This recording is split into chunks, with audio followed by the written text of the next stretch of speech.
Bonjour à tous, c'est Sylvain pour la chaîne Achat et Rénovation. Aujourd'hui, on va parler des risques potentiels autour de votre futur achat immobilier, habitation, maison à rénover, etc. Donc pour ça, on va se retrouver sur le site Géorisque et on va voir un petit peu ce que peut nous donner ce site en termes d'informations et de risques autour de notre futur achat. Donc le site se présente comme ça. Donc tous les risques naturels sont répertoriés. Donc on peut cliquer bien sûr sur chaque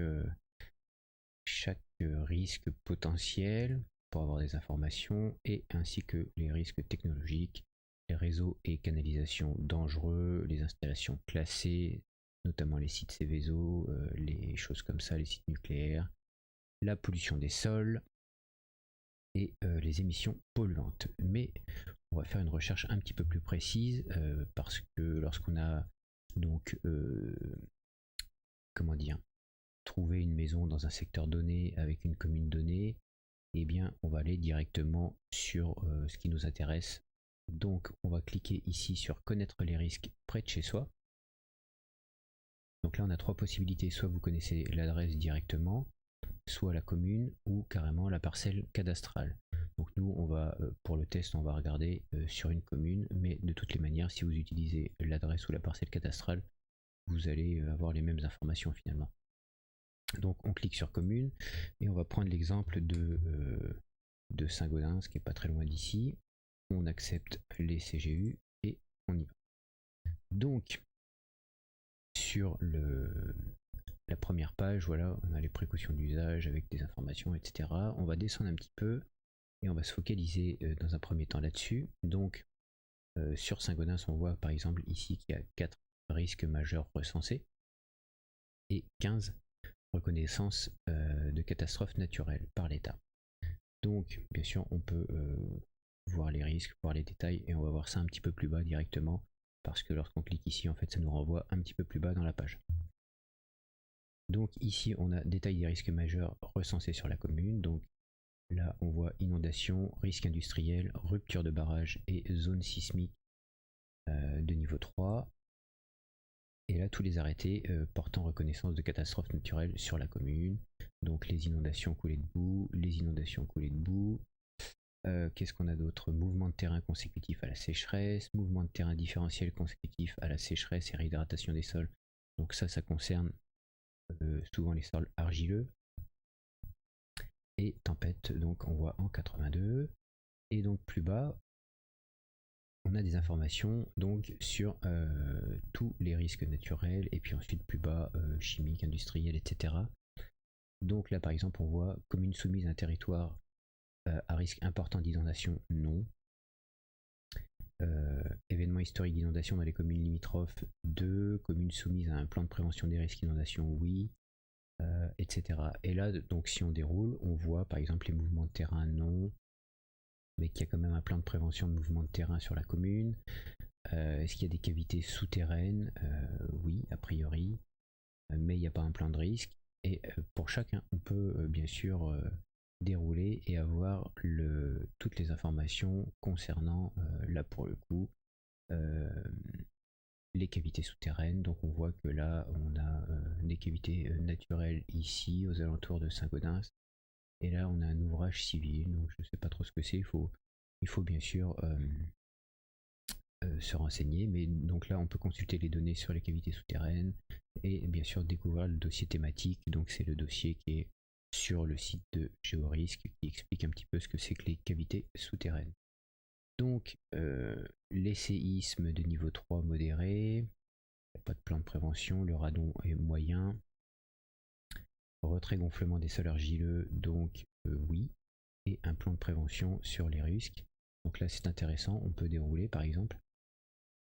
Donc là on voit donc en rouge foncé les expositions fortes, en orange comme ici les expositions moyennes et en jaune les expositions faibles. Ce qui peut être intéressant ici c'est d'accéder à la carte interactive.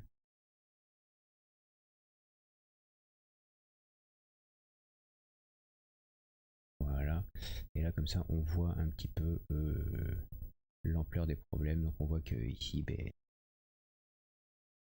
supérieure, oula, la souris a décroché. Toute la partie supérieure, enfin tout ce qui est en rouge, c'est des risques forts.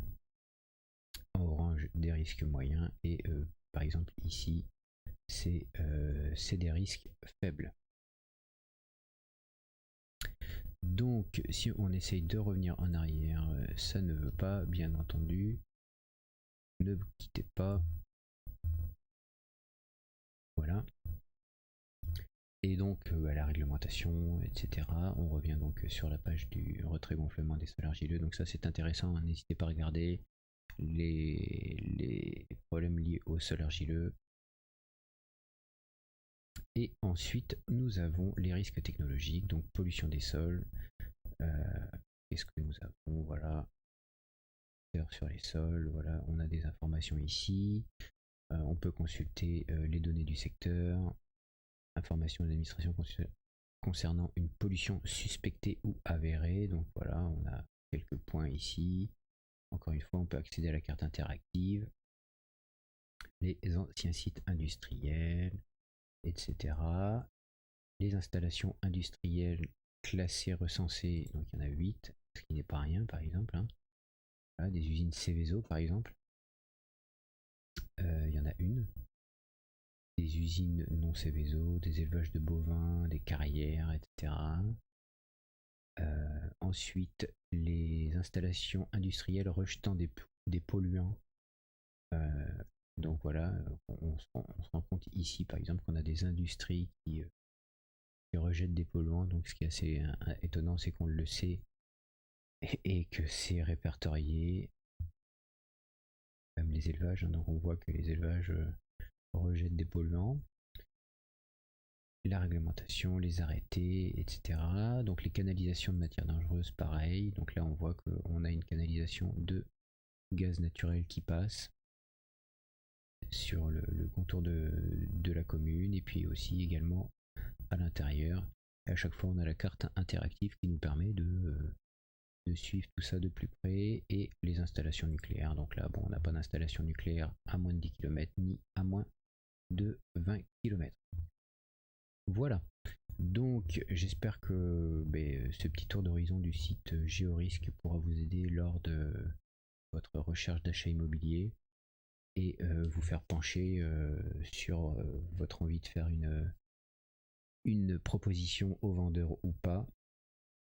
C'est toujours des informations qui sont intéressantes à prendre en compte.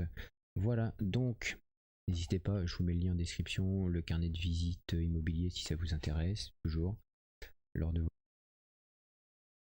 petit pouce qui va bien et bien sûr à vous abonner. Allez, je vous dis à plus dans une prochaine vidéo. Salut!